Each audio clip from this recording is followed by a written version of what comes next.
Welcome, XRP fans. We're going to dive into some latest news and developments surrounding Ripple and XRP. Let's dive into a Q1 report from Masari. Also, I want to show you a survey analysis that Ripple conducted with businesses adopting blockchain technology. Plus, Brad Garlinghouse says it again that ETFs are coming. He states it again at Consensus, and not just for XRP, but other major assets. If you're an XRP fan, you've come to the right spot. Please subscribe to the channel for future information. And I do appreciate it if you hit the like button and share with friends and family, because the more people that learn about XRP, the more people can invest. Let's dive in. Check this out, everybody. Starting today, Decent Wallet is running an amazing, almost too good to be true, Ethereum ETF approval special. Use the links in the description. If you buy the one wallet, it's $159 off the original price. It's only $99. If you get the two package deal, it's only $179. That's an incredible $318 off. It's too good to be true. Now, if you haven't purchased a hardware wallet to keep your valuable assets off the exchanges and safe from hackers or an exchange going down, this is the time to do it. During this special offer, there is no time to waste.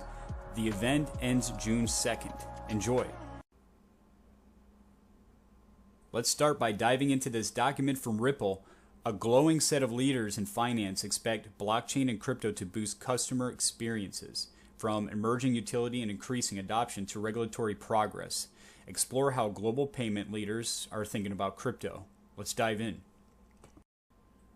This is an excellent survey, 125 leaders, 9 global regions, and 12 business lines. This is from Ripple. They surveyed leaders at financial institutions who deliver products and services for banks, credit unions, enterprises, fintechs, and more.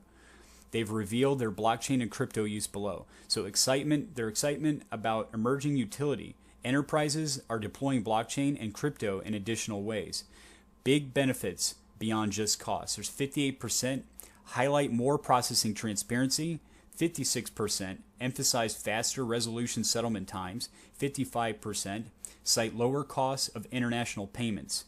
Perceived adoption barriers are dwindling, which is really good. The following were cited: less than 10% of respondents, unclear benefits, technical investment requirements, and leadership buy-ins.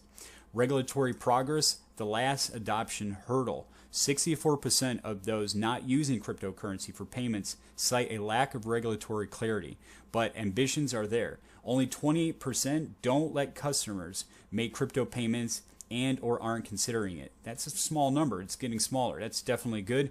Blockchain and crypto were once tools for back office efficiency. Today, they boost customer experiences. Over 60% found improvement payment experiences for end consumers. A growing set expect the technology to grow their customer base 28% and increase customer retention by 26%. Sustainability efforts are trending up. Enterprises embrace blockchain sustainability. With everybody moving towards a sustainable future, 81% acknowledge the environmental impact of blockchain use. 78% believe that low energy consumption in the context of blockchain use is very or somewhat important. ETFs are inbound, according to Ripple CEO Brad Garlinghouse, and not just for XRP. He sees one coming for Cardano and Solana as well. He stated on stage at Consensus.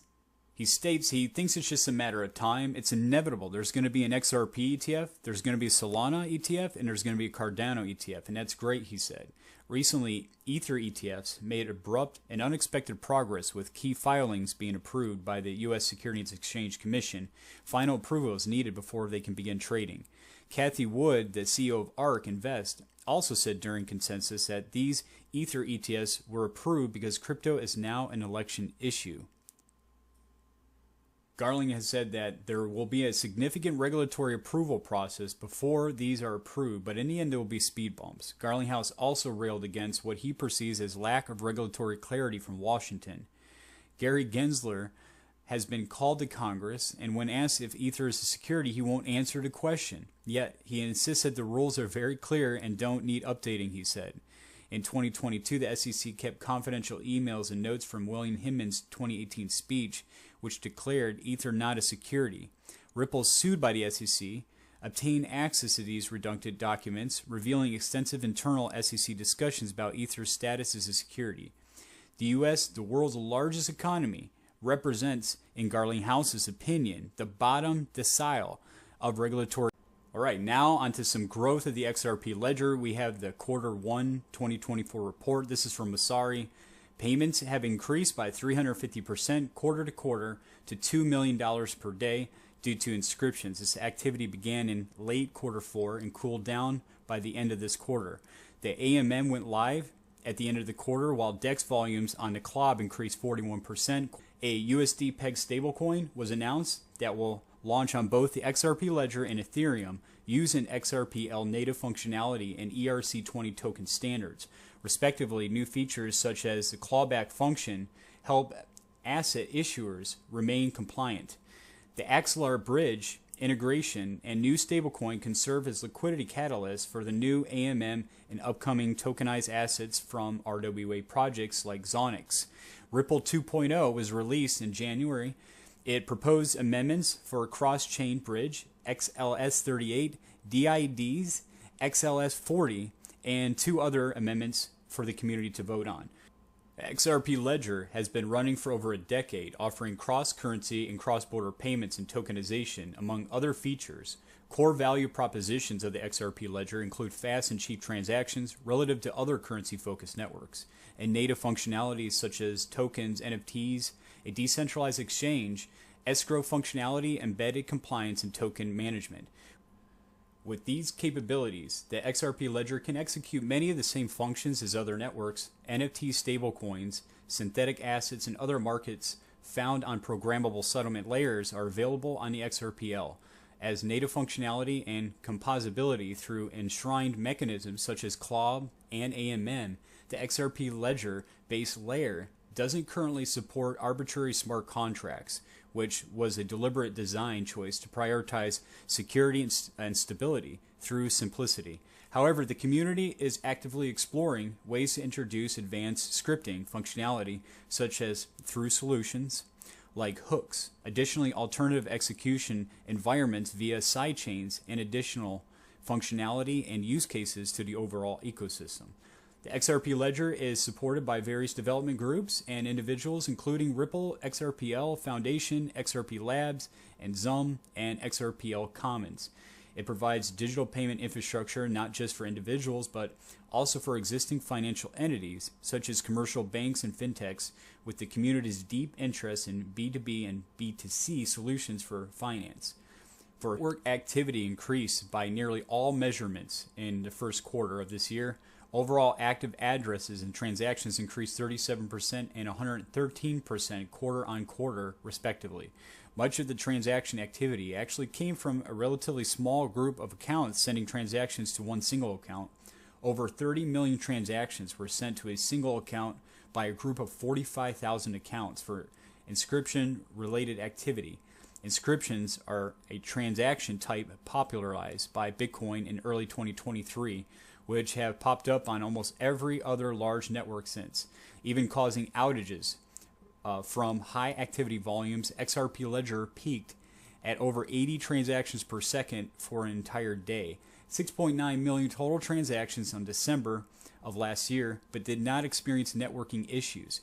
XRP script is responsible for much of the inscription activity. And thinking of David Schwartz and others, I want to stop right there. Now, keep in mind that as we get clear rules to the road, that we actually have regulatory frameworks and laws that are passed and everybody becomes crypto friendly, especially here in the United States, this is going to explode in growth. But with or without the United States, Ripple is global.